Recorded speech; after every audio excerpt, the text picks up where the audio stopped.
Hey guys, Professor Bill, Comic Book University, and Predator, issue number 1. The first one from Marvel. No more Dark Horse. That's it, we're done.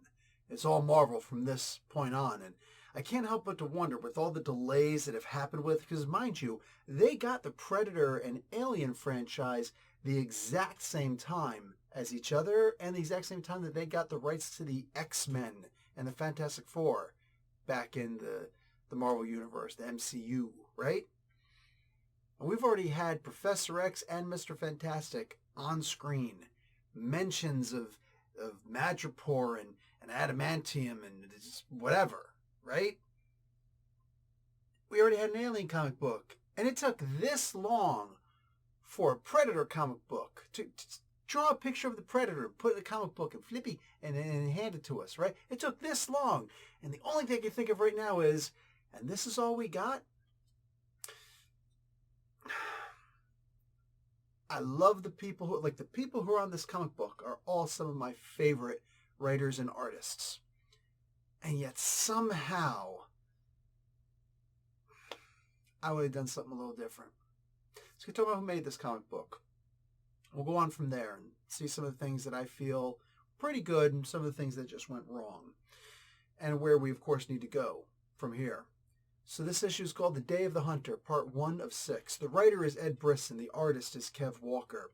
The colorist is Frank D'Armata, and the letterer is VC's Clayton Cowles. The cover is by Leinil Francis Yu and Senegro. Bunch of it, like a lot of freaking variant covers, as, you know, you'd expect, right? And then we just move on from there. We start off with what could have actually been really good, because we see two predators fighting each other. At least we think they're two predators. One of the predators goes down, and the other one stands up and he's like, you know, damn it. And it's like, whoa, the thing said damn it? And right away, of course, in our minds, me specifically, I race back and I'm like, must have heard the term damn it before, the word, the pejorative, whatever, damn it, at some point. And I get to the next page and it's just a human inside of a predator uniform, pulls off the helmet, screams out, damn it! And I'm like, oh, that's interesting. I didn't expect that. So there's a human fight. All right, interesting. As we go on, we see the backstory. This is actually a little girl named Theta. Well, she was a little girl. Now she's a big girl. Now she's a woman. And what happened? When she was a little kid, she basically had like Newt's story. Remember from Aliens, the part 2 of the Alien saga? She was a little girl that was found in the ventilation system. Ripley found her and then raised her. Like her motherly instincts took over since she didn't get to raise her own daughter, not really. She died while she was in cryosleep. Newt kind of became her surrogate daughter. She became a surrogate mother to Newt. Really beautiful story. It's an amazing movie, right? Right? I'm in the pipe, 5x5. Like all that stuff. It was really good. And we get Newt's story in this. Basically, she goes off when she shouldn't be off. They're off exploring a planet. Humans, this is way later. This is like years and years and decades later in human history where humans have flight capacity. Not just flight capacity, but what do you call it? The hyperdrive capacity. Makes me wonder to myself, the X-Men had that a long time ago. But it's the Marvel Universe, right? Just some pocket non-616 universe, or so we believe. She's off in the wilderness. Mom and Dad show up. It's like, hey, you're not supposed to be so far from the ship. She's like, well, yeah. And she starts screaming at the parents, and it's like, All of a sudden, a predator goes and shoots the dad, blows him away fully, and he's like, Theta, run! And he's like very nice. He's like, please, please go back to the ship. I hear something. There's something wrong. Something in the tree line. So anyway, Mom and Theta start running. They leave Dad there. He's, of course, going to be skinned and boned, right? As soon as she gets back, a whole bunch of other people at the little reservation thing, whatever they set up, they all start getting shot to crap. I mean, a lot of them without even weapons in their hands. This was a rogue predator. It's got to be. The thing is, it's not explained that way, but it seems to me to be a rogue predator. They're shooting unarmed people, right? at one point it's only Theta and her mom left, and says to the ship, Sandy, the ship, I need you to get my daughter to safety. Get out of here and da-da-da-da-da, whatever. You hide in the nooks and every nook and cranny of the ship. Hide and don't let the thing find you. And then the Predator shows up and grabs her and she tries to fight, and she cuts off one of the mandibles, the bottom left mandible. So older Theta now is actually looking for a 3-mandible Predator. I don't know how much is going to be kept from the Dark Horse series. I haven't read everything from the Dark Horse series, not even close. There was a lot, dude. There was a lot. I saw when they realized that the Predators are the ones who made the aliens, right? That was the story in the comic books. Alien Covenant went and changed all that, but they had some really amazing stories in Dark Horse, dude. And this first one from Marvel, I can't help but to stop and think about this. Like, I know it went through a lot of delays. It got held back a lot. But I'm saying, for myself personally, if I would have seen that the comic book is held up that bad, I probably would have done a couple of changes. I don't know what kind of pressure Ed Brisson was in, because Ed Brisson is a freaking absurdly amazing writer. All right, don't get me wrong for a second. Kev Walker and Frank D'Armata. Frank D'Armata is known to be a great colorist. Like, did he lose it in this comic book?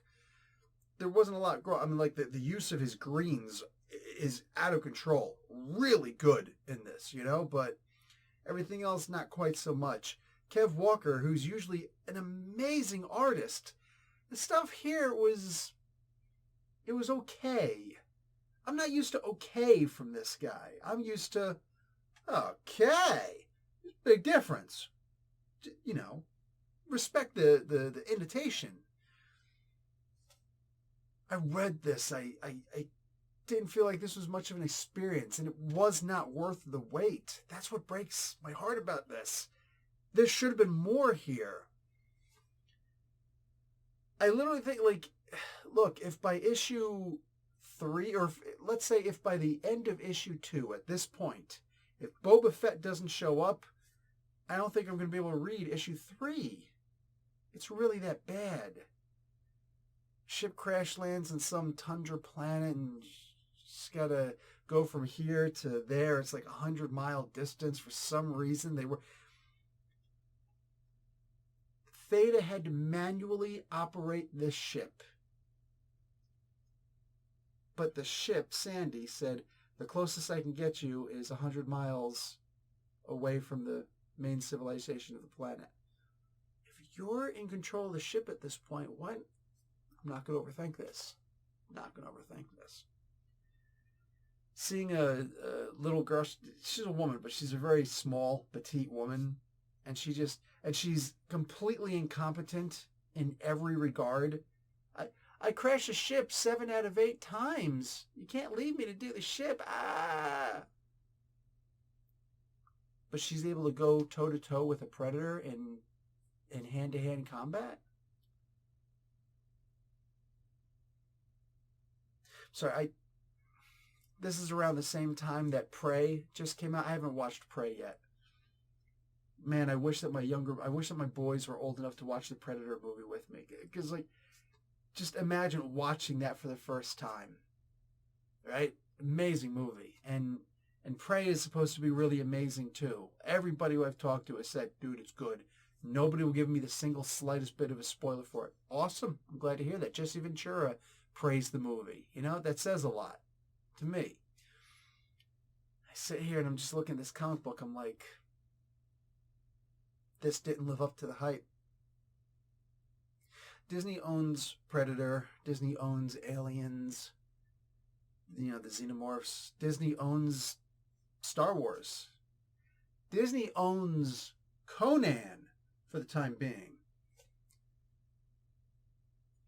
I mean, is it time to just throw Conan in and have to fight a Predator at some point in the Hyborian Age? Is it time to maybe just because Conan, apparently they're going to lose pretty soon.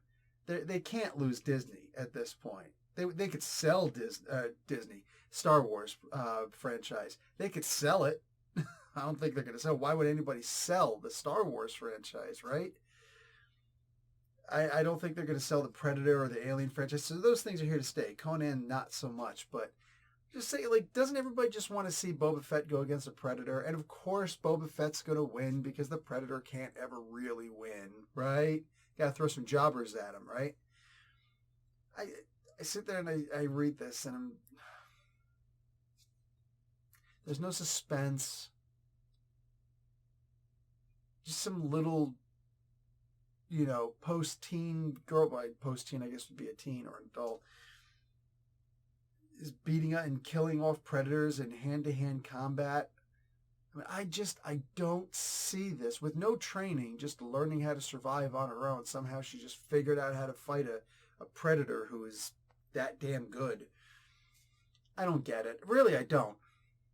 I don't see what's so special about this. There's nothing. Yeah.